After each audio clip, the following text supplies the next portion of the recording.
రాష్ట్రంలో కాంగ్రెస్ పార్టీ అధికారంలోకి వచ్చిన తర్వాత 6 గ్యారంటీల పేరుతోటి ప్రజలకు హామీ ఇచ్చి 6 గ్యారంటీలు అమలు చేస్తామని చెప్పేసి ప్రజలకు హామీ ఇచ్చిన తర్వాత కాంగ్రెస్ అనేటటువంటిది రాష్ట్రంలో అధికారంలోకి వచ్చింది. రాష్ట్రంలోకి అధికారంలోకి వచ్చిన తర్వాత 5 గ్యారంటీలను అమలు చేస్తాం, 6 గ్యారంటీలను 100 రోజుల్లో అమలు చేసి చూపిస్తాం అనేటటువంటి వాగ్దానం ప్రజలకైతే హామీ ఇచ్చింది. అందులో భాగంగానే ప్రస్తుతం 5 గ్యారంటీలకు గ్రామ స్థాయిలోనే గ్రామ సభలు నిర్వహించి ప్రజల నుంచి నేరుగా అప్లికేషన్స్ అయితే తీసుకుంటున్నారు. ఒకసారి మనం అప్లికేషన్ సంబంధించి ఎట్లా ఉంది, దాని పరిస్థితి ఏంది, గతంలో ఏం జరిగింది, ఇప్పుడు ఏం చేస్తున్నారు అనే విషయాలను మనం ఒకసారి అప్లికేషన్ ఫామ్ గురించి చర్చించుకునే ప్రయత్నం చేద్దాం. ఎట్లా ఉంది, దాని పరిస్థితి ఏంది, దాని ప్రొఫార్మా ఏంది, ప్రజలకు ఏమిటారంటే క్షేత్రస్థాయిలో ప్రజలు కొన్ని అనుమానాలు వ్యక్తం చేస్తున్నారు ఈ అప్లికేషన్ ఫామ్కి సంబంధించి. ఇది ఎట్లా, దాని ఎలిజిబిలిటీ ఏముంది, ఏంది, గవర్నమెంట్ విధి విధానాలు ఏమైనా రూపొందించిందా లేదా అనే విషయాలను మనం తెలుసుకునే ప్రయత్నం చేద్దాం. మొట్టమొదటిగా అప్లికేషన్ ఫామ్ని మనం చూసుకున్నట్లయితే అప్లికేషన్ ఫామ్ రైట్ సైడ్లో దరఖాస్తుదారు సంఖ్య ఉంటుంది. దాని కింద వచ్చేసరికి దరఖాస్తుదారుని ఫోటో అయితే పేస్ట్ చేయాల్సి ఉంటుంది దాని కింద.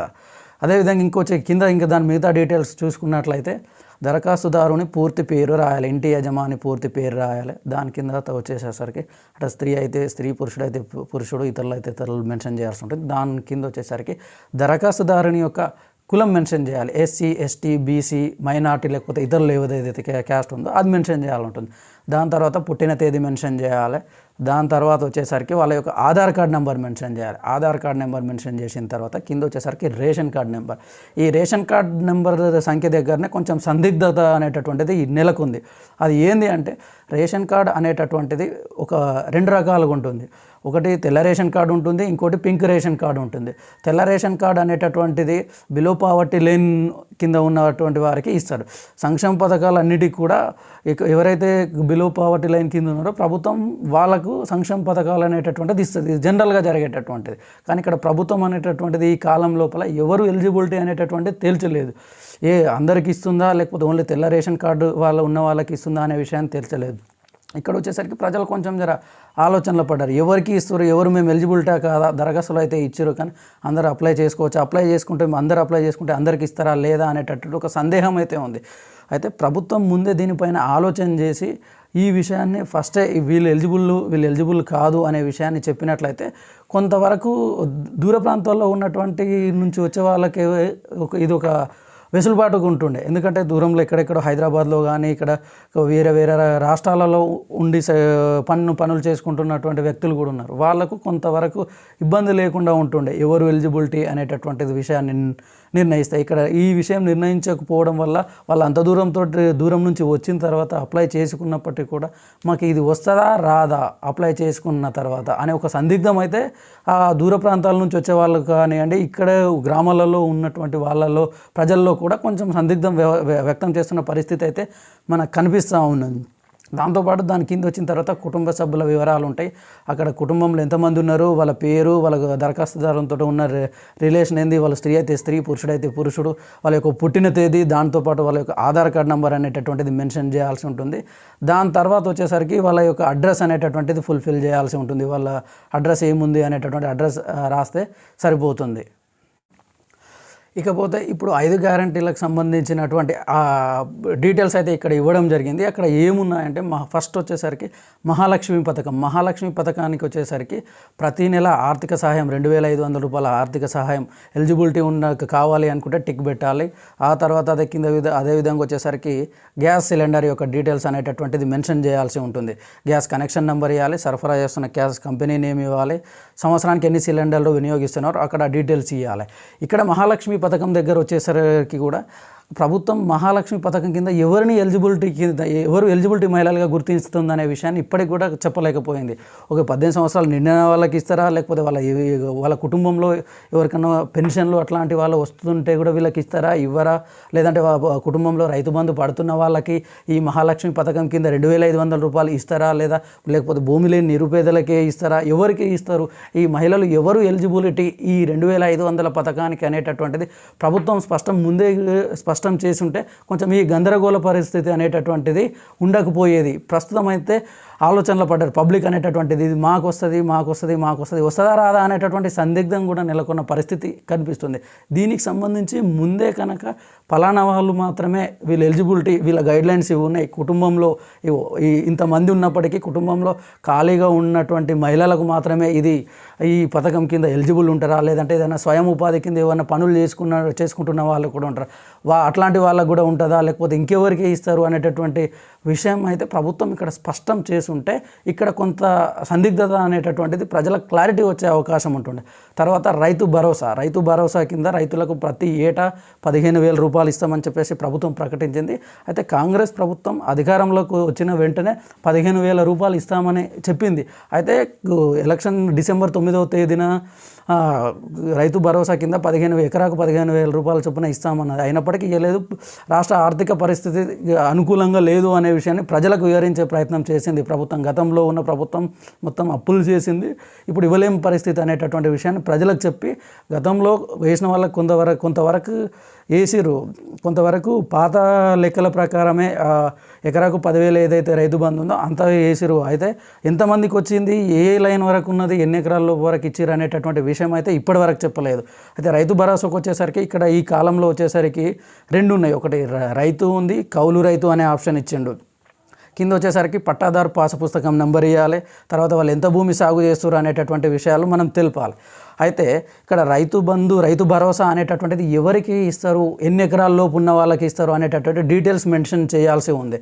ఇక్కడ కాంగ్రెస్ ప్రభుత్వం ఏం చేసిందంటే కౌలు రైతులకు సాయం చేస్తామనే ఒక హామీ అయితే ఇవ్వడం జరిగింది. కౌలు రైతులకు కూడా డబ్బులు ఇస్తామనే విషయాన్ని అయితే కాంగ్రెస్ ప్రభుత్వం జరిపింది. అయితే తెలంగాణ రాష్ట్రంలో కౌలు రైతులకు ఎట్లా డబ్బులు ఇస్తారు, ఏ ప్రాతిపాదికన ఇస్తారు అనేటటువంటి విషయాన్ని క్లియర్గా తేల్చలేదు. ఇదే ఎవరికి కౌలు రైతులను ఎట్లా గుర్తిస్తారు, ఒక ఆఫీసర్ ప్రభుత్వ అగ్రికల్చర్ ఆఫీసర్ దగ్గర ఎట్లా నమోదు చేసుకుంటారు. ఇప్పుడు ఒక ఇంటి యజమాని ఉన్నాడంటే ఆ యజమానికి భూమి ఉంటుంది, ఆ యజమాని కౌలు రైతుకు తన పట్టా పాస్బుక్ నంబర్ ఇచ్చి డబ్బులు నువ్వు తీసుకో అని ఎందుకు అంటాడు? ఒకవేళ అతనికి ఇచ్చి ఇతనికి ఇచ్చి ఇద్దరికి ఇస్తుందా ఒక యజమాని? దీని విషయంలో సందిగ్ధత అయితే చాలా నెలకొని ఉన్న పరిస్థితి అయితే కనిపిస్తుంది. పట్టాదారు పాస్ పుస్తకం డీటెయిల్స్ ఎట్లా ఉంటాయి, ఈ డీటెయిల్స్ ఎవరైతే ఓనర్ హక్కుదారుడు, భూమి హక్కుదారుడు ఎవరైతే ఉన్నారో ఆ డీటెయిల్స్ ఆ కౌలు చేసుకునే రైతుకి ఇస్తాడా? ఇవ్వడు. అంతకంటే ముందు ఎందుకు ఇస్తాడు? అతని పేరు మీద ఉన్నటువంటి భూమిని ఇంకో రైతుకు నువ్వు డబ్బులు తీసుకొని హాబియస్గా ఇయ్యరు. అక్కడ ఇచ్చే పరిస్థితి అయితే కనిపించదు ఎంతవరకు వస్తుంది ఏంది అనేటటువంటి. అయితే తెలంగాణలో భూ హక్కు చట్టాలు ఒక రైతు, కౌలు రైతు అనేటటువంటి వాడు రెగ్యులర్గా ఒక 5 ఏళ్ల పాటు కానీ 6 ఏళ్ల పాటు 10 ఏళ్ల పాటు కానీ భూములు సాగు చేసుకున్నటువంటి భూ హక్కులు అనేటటువంటివి మారిపోతాయి. ఇక్కడ కౌలు రైతులను ఎట్లా గుర్తిస్తారు అనేటటువంటిది తెలంగాణ ప్రభుత్వం ముందున్న పెద్ద సవాల్. ఇప్పుడు కాంగ్రెస్ ప్రభుత్వానికి ఇది ఒక పెద్ద సవాలుతోటి కూడుకున్నటువంటి విషయం. ఆ కౌలు రైతులను అనేటటువంటిది గుర్తించడం అనేటువంటి చాలా పెద్ద టాస్క్ తోటి కూడుకున్నది. ఇది ఎట్లా ఉంటుంది ఏంది అనేటటువంటి విషయాలు అయితే తెలుసుకునే ప్రయత్నం ఇది ప్రభుత్వం ఎట్లా ముందుకెళ్తుంది అనేటటువంటి మనం చూడాల్సి ఉంటుంది. అదేవిధంగా ఇందిరమ్మ ఇళ్ళకు వచ్చేసరికి ఇట్లా ఎవరికి ఎలిజిబిలిటీ కింద వీళ్ళను గుర్తిస్తారు? ఇందిరమ్మ ఇల్లు లేని వాళ్ళు అన్నారు. ఎట్లా ఇప్పుడు హైదరాబాద్ నగరాలలో రెంటర్స్ ఉంటారు, వాళ్ళకు కూడా ఇస్తారా లేదా?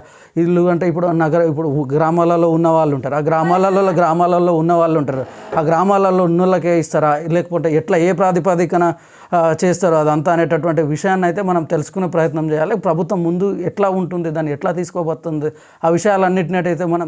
దాంతోపాటు అమరవీరులు మరియు ఉద్యమకారులకు 250 చదరపు గజాల ఇంటి స్థలం ఇస్తామని చెప్పించింది. అప్లికేషన్ ఫామ్లో వచ్చేసరికి అమరవీరుల పేరు అడుగుతారు, అమరులైన సంవత్సరం అడుగుతారు, FIR నెంబర్ అంటారు, డెత్ సర్టిఫికేట్ అడుగుతారు. అయితే ఈ అమరవీరులు ఉద్యమకారులకు సంబంధించి అమరవీరులు ఎవరైతే చనిపోయిన అట్లా ఉన్నారో కొంతవరకు డీటెయిల్స్ దొరికే ఛాన్సెస్ ఉన్నది, ఇంకో కొంతవరకు డీటెయిల్స్ దొరకని పరిస్థితి ఉన్నది. కొంతవరకు అయితే డీటెయిల్స్ దొరికే ఛాన్సెస్ ఉన్నాయి, కొంతవరకు అయితే ఈ అమరైన కుటుంబాల వివరాలు అయితే తెలుస్తాయి. ఇప్పటికే గత ప్రభుత్వం అయితే దాదాపు 800 మంది వరకు అయితే అమరవీరులను గుర్తించింది. దాదాపు ఇంకొక 400 మందికి మొత్తం దాదాపు 12 నుంచి 1300 మధ్యలో ఉంటారనేటటువంటి అమరవీరులు ఉంటారని చెప్పేసి గతంలో ఉన్నటువంటి అపోజిషన్లో ఉన్నటువంటి వాళ్ళు కానీ ఉన్న నాయకులందరూ కూడా రాస్తారోకలు ధర్నాలు చేసిన పరిస్థితి అయితే కనిపించింది. ఇప్పుడు ఆ మిగిలిన 400 మందిని మందిని గుర్తించి వాళ్ళకి ఇళ్ల స్థలాలు ఇస్తారా, ఎట్లా ముందుకు పోతారు అనేటటువంటిది విషయం అయితే చూడాల్సి ఉంది. అదేవిధంగా తెలంగాణ ఉద్యమంలో పాల్గొన్నారా లేదా అనే విషయం ఇక్కడ కంప్లీట్గా ఈ కాలం ఏదైతే ఉన్నదో ఇది కంప్లీట్గా తెలంగాణ ఉద్యమంలో పాల్గొన్న వాళ్ళకి సంబంధించి అందరి మీద కేసులు అయితేనే తెలంగాణ ఉద్యమకారుడు అంటే ఎట్లా కాదు కదా. అదే తెలంగాణ ఉద్యమకారుల కేసులు అయితేనే మేము ఉద్యమకారిణిగా గుర్తిస్తామంటే అది కానే కాదు. ఇక్కడ ఇది ఏదైతే ఈ డీటెయిల్స్ అయితే ఉన్నదో వాడికి జైలుకి వెళ్ళినోడు మాత్రమే ఉద్యమకారుడు అనేటటువంటి విషయం ఇక్కడ ఈ కాలం పెట్టడం మాత్రమే తప్పు. ఇక్కడ ఎట్లా గుర్తిస్తుంది అనేటటువంటిది దీనికి విధి విధానాలు ఏందనేది ప్రభుత్వం ముందే గుర్తించాల్సింది. ప్రభుత్వం ముందు గుర్తిస్తేనే దీనికి ఒక క్లారిటీ అనేటటువంటిది ఉంటుంది. ఇప్పుడు కేవలం ఒక మూసదీర ధోరణిలో మాత్రమే అప్లికేషన్ తీసుకున్నట్లయితే కనిపిస్తుంది. గృహజ్యోతి పథకానికి వచ్చేసరికి ప్రభుత్వం గృహజ్యోతి పథకం కింద ప్రతి కుటుంబానికి దాదాపు 200 యూనిట్ల వరకు ఉచిత విద్యుత్ ఇస్తామని చెప్పేసి అయితే చెప్పడం జరిగింది. ఆ నెలకు ఇంటి వినియోగదారులు ఎంత వినియోగిస్తున్నారు అనేటటువంటిది ఇక్కడ మనం మెన్షన్ చేయాల్సి ఉంటుంది. ఒక 100 యూనిట్లు లోపు ఒకటి ఉంది, 100 నుంచి 200 యూనిట్లు ఉంది, తర్వాత 200 పైన ఉపయోగించడంలో కింద వాళ్ళ యొక్క ఏదైతే గృహ వినియోగదారుని యొక్క విద్యుత్ మీటర్ కనెక్షన్ నెంబర్ అయితే ఇక్కడ మెన్షన్ చేయాల్సి ఉంటుంది. ఇక్కడ కూడా వీళ్ళు ఎవరికి కొన్ని కుటుంబాలలో ఉమ్మడి కుటుంబాలలో ఉన్నారు, ఒకటే కుటుంబంలో ఉంటూ దాదాపు వాళ్ళకి ఒక 200 యూనిట్లు 300 యూనిట్లు దాదాపు ఒక కుటుంబంలో ఏమంటారు 2 కుటుంబాలు, ఒక ఇంట్లో 2 కుటుంబాలు 2-3 అన్నదమ్ములు ఉన్నటువంటి వాళ్ళు ఉన్నారు. వాళ్ళ పరిస్థితి ఏంది, వాళ్ళ కొత్త కనెక్షన్స్ లేవు. వాళ్ళ నుంచి అయితే ముందే దరఖాస్తు తీసుకొని వాళ్ళ కొత్త కనెక్షన్లు ఇచ్చిన తర్వాత మేము ఈ పలానా స్కీమ్స్ పెడుతున్నాం అని చెప్పి ఉంటే బాగుంటుండే. ఇప్పటికిప్పుడే సడన్గా వచ్చేసరికి మేము 200 యూనిట్ల కంటే ఎక్కువ ఇవ్వం, కాకపోతే ఇది కూడా ఎప్పటి నుంచి అమలు చేస్తామనే విషయాన్ని అయితే ఇప్పటి వరకు చెప్పలేదు. తర్వాత వచ్చేసరికి చేయూత పథకం, అంతకుముందు ఆసరా పెన్షన్స్ ఉండే, ఇప్పుడు చేయూత పథకం పేరుతోటి ఇస్తున్నారు. మామూలుగా అయితే చేయూత పథకం కింద ప్రతి నెల 4,000 రూపాయలు ఇస్తున్నారు. దివ్యాంగులకు అయితే 6,000 రూపాయలు ఇస్తామని చెప్పడం జరిగింది. అయితే ఇది ఎంతవరకు ఇస్తారు అనేటటువంటి విషయాన్ని మనం తెలుసుకోవాలి. చేయూత పథకం కింద దాదాపు 4,000 రూపాయలు ఇస్తున్నారు, దివ్యాంగులకు అయితేనేమో 6,000 రూపాయలు ఇస్తున్నారు. ఇతరులు ఎవరెవరైతే ఉన్నారో దివ్యాంగులు ఎవరైతే ఉన్నారో వాళ్ళకి సదరం సర్టిఫికేట్ నెంబర్ అనేటటువంటిది అక్కడ మెన్షన్ చేయాల్సి ఉంటుంది. మిగతా వాళ్ళు ఎవరైతే వృద్ధాప్య పింఛన్లు ఉంటాయి, గీత కార్మిక పింఛన్లు, డయాలసిస్ పేషెంట్స్ ఉంటారు, బీడీ కార్మికులు ఉంటారు, ఒంటరి మహిళలు ఉంటారు, వితంతువులు ఉంటారు, చేనేత కార్మికులు ఉంటారు, ఎయిడ్స్ వ్యాధిగ్రస్తులు ఉంటారు, పైలేరియా వ్యాధిగ్రస్తులు, బీడీ టేకేదార్ జీవన భృతి అనేటటువంటి వీళ్ళందరికీ కూడా దీని కింద అయితే వీళ్ళకు పథకాలు అనేటటువంటి ఈ పెన్షన్ పథకం ఇస్తామని అయితే చెప్పడం జరిగింది. ఇది ఎప్పటి నుంచి ఇంప్లిమెంట్ చేస్తారు, ఎప్పటి నుంచి అమలు చేస్తారు, ఈ ప్రభుత్వం అధికారంలోకి వచ్చిన వెంటనే అని చెప్పారు. మరి ఇప్పుడు ప్రభుత్వం వచ్చి దాదాపు 1 మంత్ అయితే కావస్తూ ఉన్నది, దాదాపు 25 రోజుల పైన అవుతుంది ప్రభుత్వం అధికారంలోకి వచ్చి. ఇప్పుడు నెక్స్ట్ ఏం స్టెప్ తీసుకోబోతారు అనేటటువంటి విషయాన్ని మనం చూడాల్సి ఉంది. అయితే ఈ అప్లికేషన్తో పాటు మనం ఇంకా వీటికి సంబంధించి మనం ఒక డాక్యుమెంట్స్ అటాచ్ చేయాల్సి ఉంటుంది. ఆధార్ కార్డ్ జిరాక్స్ అటాచ్ చేయాలి, రేషన్ కార్డ్ జిరాక్స్ ప్రతిని అటాచ్ చేయాల్సి ఉంటుంది. ఇక్కడ మీరు క్లియర్గా అర్థం చేసుకోవచ్చు, ఇక్కడే అర్థమవుతుంది. జతపరచవలసిన ప్రతుల దగ్గర ఆధార్ కార్డ్ జిరాక్స్ ప్రతి అన్నాడు, తెల్ల రేషన్ కార్డు జిరాక్స్ ప్రతి అన్నాడు. ఇక్కడ తెల్ల రేషన్ కార్డు అన్నాడంటే మరి అక్కడ ఎవరు అప్లై చేసుకోవాలి ఏంది, మరి అక్కడ విషయాలలో అయితే క్లియర్గా డీటెయిల్స్ అయితే ప్రభుత్వం గైడ్లైన్స్ ఇచ్చింటే ఈ సందిగ్ధత అనేటటువంటిది ఉండకపోవు. ఇక్కడ తెల్ల రేషన్ కార్డు జిరాక్స్ మాత్రమే అని చెప్పినప్పటికీ మరి మిగతా వాళ్ళు అప్లై చేసుకోవాలా వద్దా అని ఇక్కడే తెలిసిపోతుంది. అక్కడనేమో రేషన్ కార్డ్ నెంబర్ మెన్షన్ చేయండి అని చెప్పిండు, ఇక్కడ అటాచ్ చేయాల్సినటువంటి డాక్యుమెంట్స్ ఏమున్నాయంటే తెల్ల రేషన్ కార్డు అని చెప్పి ఇక్కడే గందరగోళం నెలకొన్న పరిస్థితి అయితే కనిపిస్తుంది. అయితే కింద వచ్చిన తర్వాత మనం ఏమేమి అటాచ్ చేస్తున్నామో అవన్నీ అటాచ్ చేసిన తర్వాత ఆ దరఖాస్తుదారుని పేరు రాయాలి, వాళ్ళ డేట్ వేయాలి, వాళ్ళు సైన్ చేయాలి. దాని తర్వాత కింద వచ్చేసరికి అప్లికేషన్ ఫుల్అప్ చేసిన తర్వాత మనం ఎవరైతే కన్సర్న్ ఆఫీసర్ ఉన్నారో వాళ్ళకి ఆఫీసర్కి ఇచ్చేటప్పుడు మనకు ఒక రసీదు ఇస్తుండ్రు. ఆ రసీదు మీద ప్రజాపాలన దరఖాస్తు అనేటటువంటిది ఒక రసీదు ఇస్తారు మనకు. దాని మీద డీటెయిల్స్ వచ్చేసరికి మన వార్డు ఉంటుంది, ఏ వార్డు అనేటటువంటిది, దరఖాస్తుదారు నంబర్ ఉంటుంది, ఎవరి పేరు ఉంటుంది, వాళ్ళు ఏ పథకాలకు అప్లికేషన్ చేసుకున్నారు, 5 అప్లికేషన్స్ సంబంధించిన డీటెయిల్స్ ఉంటాయి. దాని మీద వాళ్ళు ఏదైతే ఆ కన్సర్న్ ఆఫీసర్ ఎవరు ఉంటారో దానికి సంబంధించి స్టాంప్ వేసి ఇస్తారో ఆ స్టాంప్ వేసి ఇచ్చినటువంటి దరఖాస్తుని మనం భద్రంగా పెట్టుకోవాల్సిన అవసరం అవుతుంది. ఇది ఈ దరఖాస్తు సంబంధించి ప్రజాపాలనలో స్వీకరిస్తున్నటువంటి దరఖాస్తులకు సంబంధించిన వివరాలు ఈ విధంగా ఉన్నాయి. Thank you friends, thank you.